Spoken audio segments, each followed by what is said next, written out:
There you go. Now, see if you can tell which movie we watched. Aye. The fly hanging around. Aye.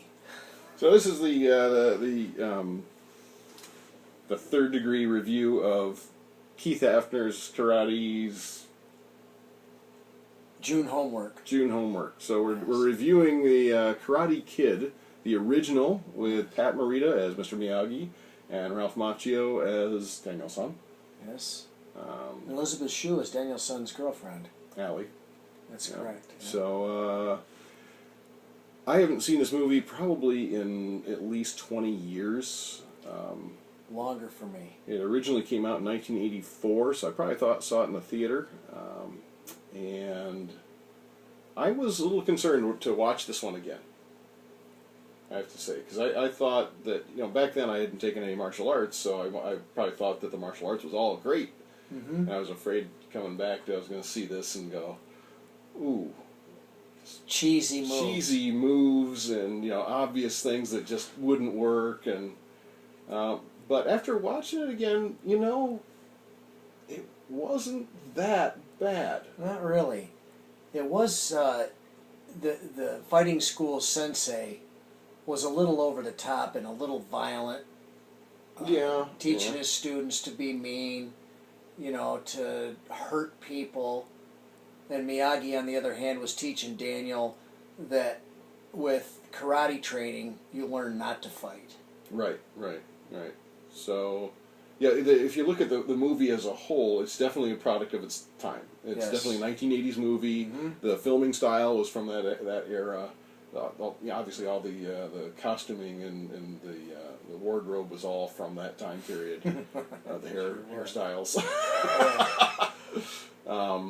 But the martial arts seemed pretty good. We were trying to figure out what style he actually trained in. Yeah, Miyagi in the movie said he was from Okinawa, and he used the term karate many times, and it looked like, because he combined blocking, punching, and kicking, that it might be karate or taekwondo, some style of either or. But okay, let's talk about the training. Sure. So we were noticing in the movie. This is the day after Halloween that he gets the formal challenge with the Cobra Kai. Yeah. That he has to be ready by December 18th. So essentially, he's got 6-7 weeks to be ready to fight. And this was a full contact combat. Style. I mean, it was pretty serious stuff.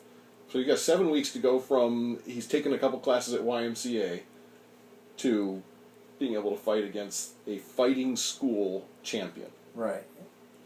So the first thing that he learns how to do is wax the car. Wax the car. Wax on, wax off. And his hand motions were this direction. Yeah, circular. Circular here. And then when he learned to sand the deck, they were the opposite direction. And we had the painting the fence up and down, high and low block. And then we had the side to side with the paint the house side to side. So Miyagi is using kind of standard chores to teach the style.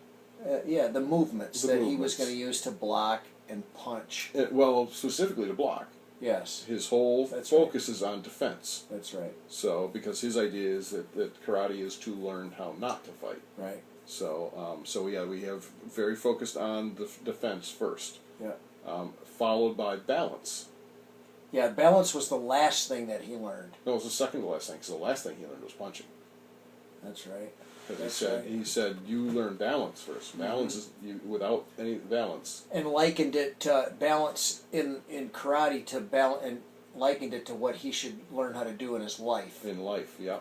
So the lessons he's learning in karate are also the lessons he must learn in his life. Which actually coincides with the message Grandmaster teaches us, and that is martial arts training is a lifelong endeavor. Right. Any challenge you find on the floor is probably something you have in your life. Correct.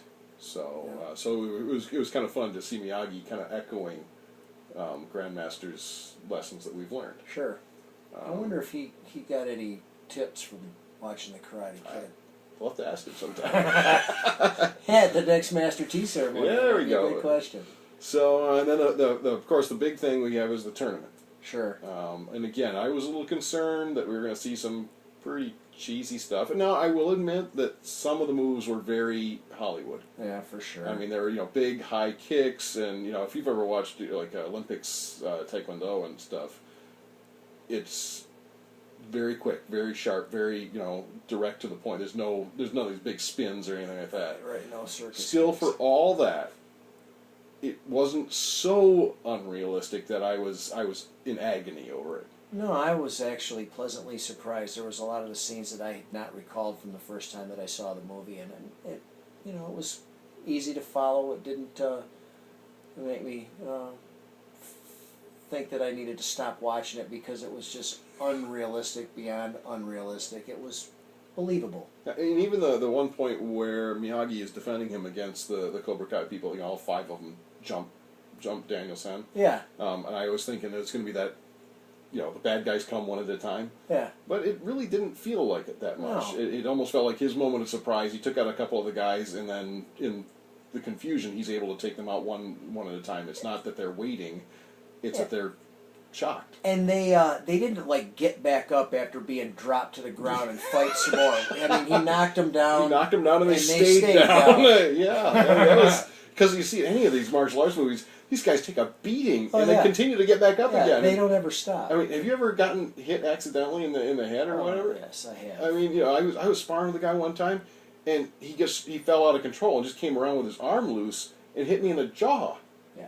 And it hurt. Oh yeah. You don't think about it, and that was just an off. But if someone is with intention, connecting with a nice solid punch or kick, you're going to be done. Lights out. Lights out. So yeah, I mean, I was pleasantly surprised that was that the combat. While yeah, it was a little Hollywood. It wasn't so much out of the realms of reality that I felt like I needed to just turn away and discuss. Yeah. What do you think? The movie as a whole, does it hold up after 30 years? I think so. I think it holds up well after 30 years. It was realistic. The principles seemed true that Daniel was being taught. Miyagi injected humor, which was interesting. I thought it lightened things up. Mm-hmm. And, aside from the hairstyles and the clothes, I'd watch it again. Well, and we have to also take a look at the fact that they did do a remake. Oh, yeah. It was with a sequel. Jackie Chan. No. They made remake of the Karate with Kid? Karate Kid with Jackie Chan and Jaden Smith, Will Smith's son. Jadon. Yeah.